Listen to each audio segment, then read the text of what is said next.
प्रदेश के विकास में युवाओं की भागीदारी को देखते हुए इस बजट को युवाओं पर केंद्रित किया है और एक युवा होने के नाते इस बजट पर सबसे पहले इसी बात पर चर्चा करूंगा।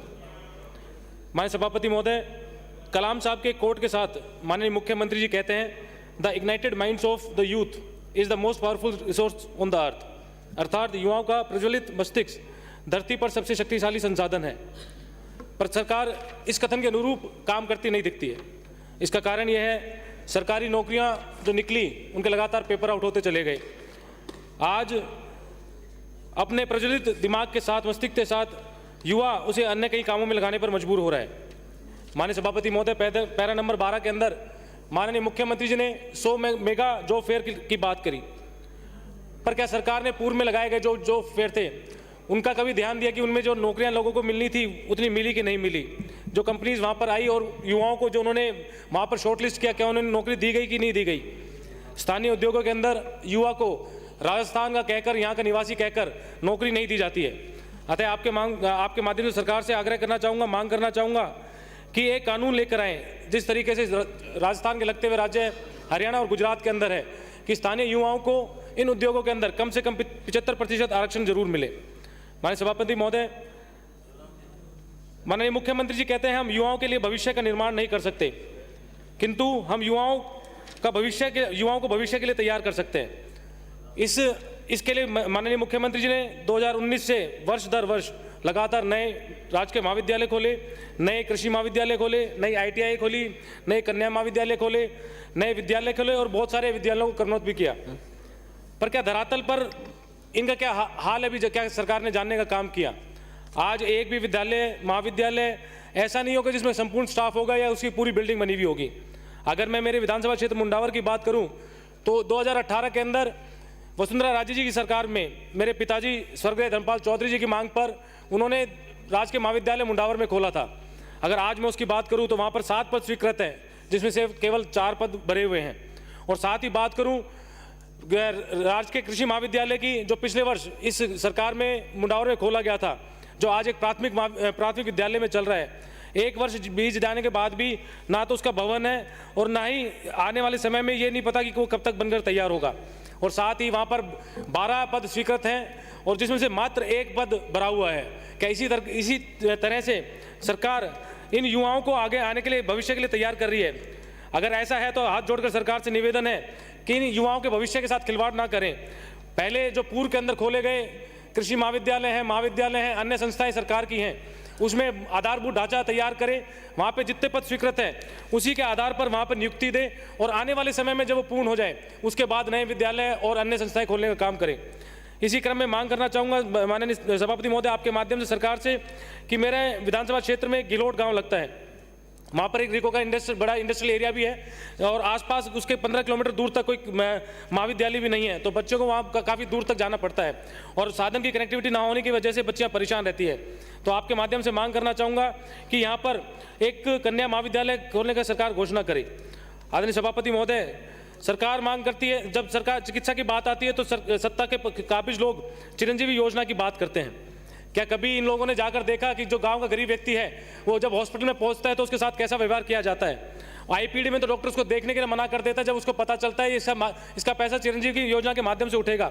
OPD में उसको हलाल किया जाता है, उसको काटा जाता है, जहां पर 2 रुपए का सामान लगना होता है उसे 10 रुपए वसूले जाते हैं।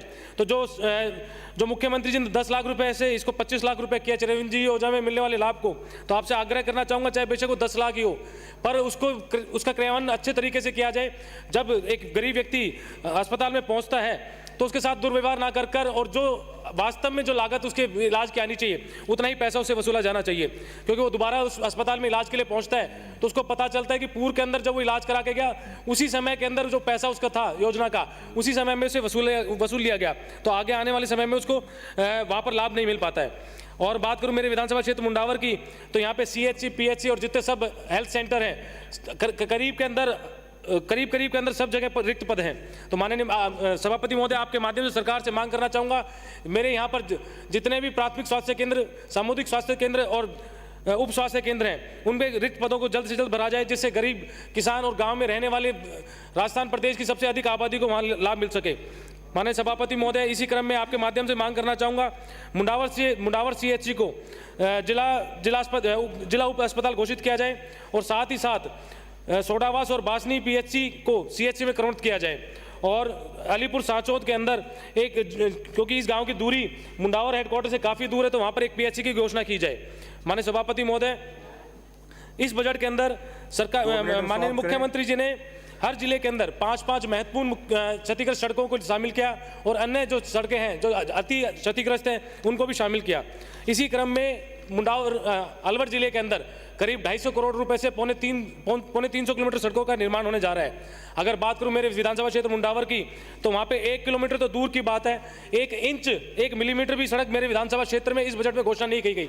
तो आपके माध्यम से सरकार से मांग करना चाहूँगा, वर्ष 2021 दिसंबर से लेकर 20 दिसंबर से लेकर वर्ष 2021 दिसंबर तक नेशनल हाईवे बंद होने की वजह से, आंदोलन के कारण बंद होने की वजह से उसके लगते हुए क्षेत्र के अंदर, गांवों के अंदर सड़कें बहुत ज़्यादा क्षतिग्रस्त हो चुकी हैं, जिन पे गाड़ी चलाना अति दुर्लभ है।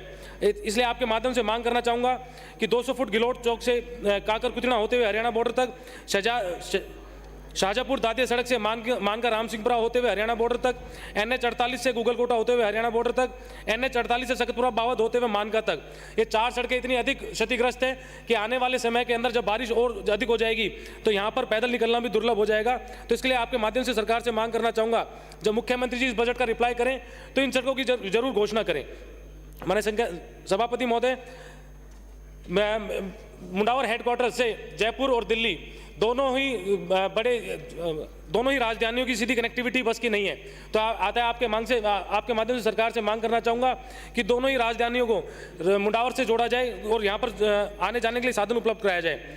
माननीय सभापति महोदय, पैरा नंबर 148 के अंदर माननीय मुख्यमंत्री जी ने प्रदेश में उप तहसील, तहसील और नगर पालिकाओं की घोषणा करी।